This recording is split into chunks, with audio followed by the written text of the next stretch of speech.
Train hijack से संभल भी नहीं पाया था पाकिस्तान। पीएलए ने पड़ोसी को दे दिया दूसरा भयंकर झटका।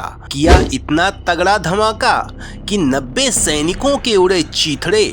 मित्रों, एक तो भारत के सारे वांछित शत्रु पाकिस्तान के भीतर उड़ाए जा रहे हैं, वहीं बलोच आर्मी पाकिस्तान का विनाश सुनिश्चित कर रही है। पाकिस्तानी सैनिकों को ले जा रही एक पूरी ट्रेन बलोच आर्मी ने हाईजैक कर ली थी और उसने ट्रेन में सवार 214 पाकिस्तानी सैनिकों को मार गिराया है। पाकिस्तान बीएलए की इस कार्यवाही को भुला पाता, इससे पूर्व ही उसने एक और धमाका कर दिया है जिसमें पाकिस्तान के 90 सैनिक मारे गए हैं। बीएलए के दिए इन घावों से शहबाज बिलबिला उठे हैं। ऐसे में प्रश्न उठता है कि ये बीएलए क्या है और पाकिस्तानी सेना से उसे क्या समस्या है। तो आइए जानते हैं इस विषय में सब कुछ। पाकिस्तान में शामिल नहीं होना चाहता था बलूचिस्तान। जिन्ना ने बलोचों के साथ किया था भयंकर विश्वासघात। बलूचिस्तान पाकिस्तान का क्षेत्रफल के दृष्टिकोण से सबसे बड़ा राज्य है और ये राज्य पाकिस्तान से अलग होकर एक देश बनना चाहता है। इसके लिए बलूचिस्तान स्वाधीनता से पूर्व ही संघर्ष कर रहा है।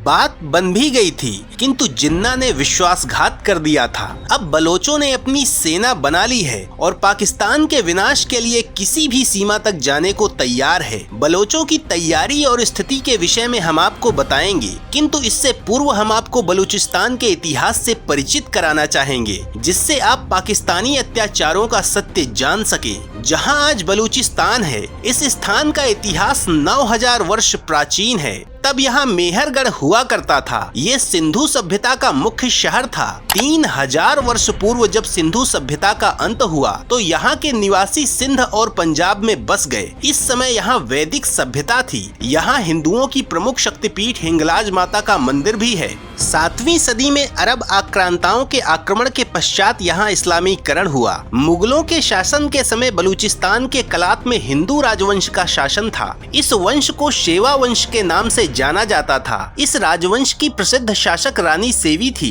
इनके नाम पर ही सिबी क्षेत्र का नाम पड़ा। 1570 में अकबर ने बलूच मुसलमानों की सहायता से इस राज्य पर आक्रमण किया और यहाँ अपना अधिकार कर लिया। 17वीं सदी में बलूचों ने विद्रोह कर दिया। औरंगजेब के समय जब शिवाजी महाराज के हिंदवी स्वराज्य का अभियान प्रचंड हो चुका था और औरंगजेब मराठों से उलझ रहा था, तो बलूचों ने मुगलों को खदेड़कर स्वयं को स्वाधीन घोषित किया। 1876 में बलूचिस्तान में कलात रियासत का शासन था। तब भारत में ब्रिटिश शासन था। इसी वर्ष ब्रिटेन और कलात के मध्य संधि हुई। संधि के अनुसार कलात को भी भूटान और सिक्किम की भांति प्रोटेक्टोरेट स्टेट का अधिकार दिया गया, अर्थात कलात के आंतरिक विषयों में ब्रिटिश का कोई हस्तक्षेप नहीं था। किंतु कलात की सुरक्षा और विदेश नीति ब्रिटिश के हाथों में ही थी। 1947 में भारत की ही भांति बलूचिस्तान में भी स्वाधीनता का आंदोलन आरंभ हो गया। 1946 में बलूचों ने अंग्रेजों के समक्ष अपनी मांग रखने के लिए मोहम्मद अली जिन्ना को अपना अधिवक्ता बनाया। इस कार्य के लिए जिन्ना ने बलूचों से भारी भरकम शुल्क लिया। 4 अगस्त 1947 को दिल्ली में एक बैठक बुलाई गई। इस बैठक में कलात के शासक मीर अहमद खान, जवाहरलाल नेहरू और जिन्ना शामिल हुए। जिन्ना ने कलात की स्वाधीनता का पक्ष रखा। इसे बैठक में स्वीकार भी कर लिया गया। तब जिन्ना ने ही ये प्रस्ताव रखा था कि कलात, खरान, लास बेला और मकरान को मिलाकर एक स्वतंत्र बलूचिस्तान बना दिया जाए। 11 अगस्त को कलात और मुस्लिम लीग के मध्य समझौता हुआ और बलूचिस्तान एक अलग देश बन गया। किंतु बलूचिस्तान की सुरक्षा पाकिस्तान के हाथों में थी। 12 अगस्त को बलूचिस्तान को एक स्वतंत्र देश घोषित किया गया। किंतु इस स्वाधीनता के ठीक 1 महीने पश्चात ही ब्रिटेन ने एक प्रस्ताव पारित किया और कहा कि बलूचिस्तान एक अलग देश बनने की स्थिति में नहीं है और वो अंतर्राष्ट्रीय उत्तरदायित्व नहीं निभा सकता है। अक्टूबर 1947 में मीर अहमद खान ने पाकिस्तान की यात्रा की। उन्हें आशा थी कि जिन्ना उनकी सहायता करेंगे। जब वो कराची पहुँचे तो वहाँ रह रहे हजारों बलूचों ने उनका स्वागत एक राजा की भांति किया, किंतु पाकिस्तान का कोई बड़ा अधिकारी उनके स्वागत के लिए नहीं पहुँचा। जिन्ना ने मीर अहमद खान को बलूचिस्तान को पाकिस्तान में विलय करने के लिए कहा। मीर अहमद खान ने कहा कि बलूचिस्तान कई जनजातियों में बटा देश है, वो इस प्रकार का निर्णय अकेले नहीं कर सकते हैं। मीर अहमद खान ने बलूचिस्तान जाकर विधानसभा की बैठक बुलाई, जिसमें पाकिस्तान में विलय का विरोध किया गया। जब पाकिस्तान का दबाव बढ़ने लगा तो मीर अहमद खान ने अपने सेनापति परवेज को सेना जुटाने और गोला बारूद की व्यवस्था करने का आदेश दिया। जनरल परवेज हथियारों की सहायता के लिए लंदन पहुँचे, किंतु ब्रिटेन ने उन्हें कोई भी सहायता करने से मना कर दिया। जिन्ना को जब इसकी जानकारी हुई तो उसने 18 मार्च 1948 को खारन, लास बेला और मकरान को अलग करने की घोषणा की। ऐसे में कलात चारों तरफ से घिर गया। जिन्ना ने कई बलूच सरदारों को भी अपने पक्ष में कर लिया। नेहरू ने लिया चौंकाने वाला निर्णय, बलूचों को नहीं दी सहायता।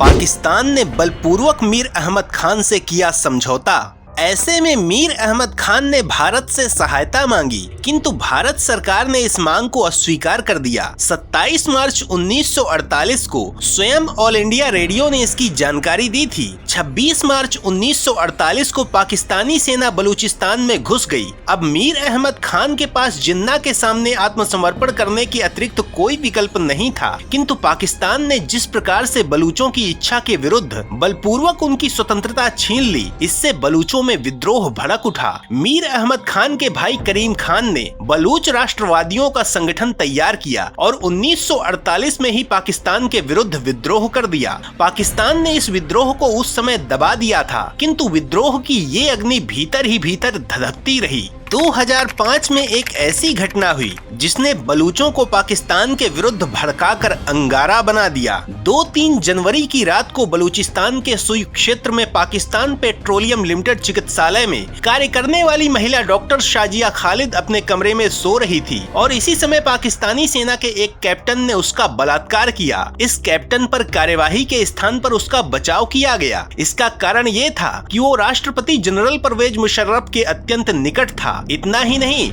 इस विषय की जांच के नाम पर महिला को साइकेट्रिक हॉस्पिटल में भर्ती करा दिया गया। उसे प्रताड़ित किया जाने लगा। विवश होकर पीड़ित शाजिया और उसके पति पाकिस्तान छोड़कर ब्रिटेन चले गए। तब बुगती जनजाति के मुखिया नवाब अकबर खान बुगती ने पाकिस्तान से प्रतिशोध लेने की शपथ ली। नवाब अकबर खान बुगती पाकिस्तान के रक्षा मंत्री रह चुके थे, किंतु इस समय वो बलोच लिबरेशन आर्मी के नेता बन चुके थे। बलोचों ने सुई गैस फील्ड पर रॉकेट बरसा दिए। इसमें कई पाकिस्तानी सैनिक मारे गए। मुशर्रफ ने 5000 और सैनिक भेजे। 17 मार्च की रात को पाकिस्तानी सेना ने अकबर खान बुगती के घर पर बमबारी कर दी। इसमें 67 बलूच मारे गए। पाकिस्तानी सेना यहीं नहीं रुकी, उसने 26 अगस्त 2006 को भाम्बूर पहाड़ियों में छिपे अकबर बुगती और उनके साथियों की बमबारी करके हत्या कर दी। इस हत्याकांड ने बलूचों को पाकिस्तान के विरुद्ध और भड़का दिया। सारी बलूच जनजातियां एक हो गईं और पाकिस्तान के कई क्षेत्रों पर आक्रमण कर दिया।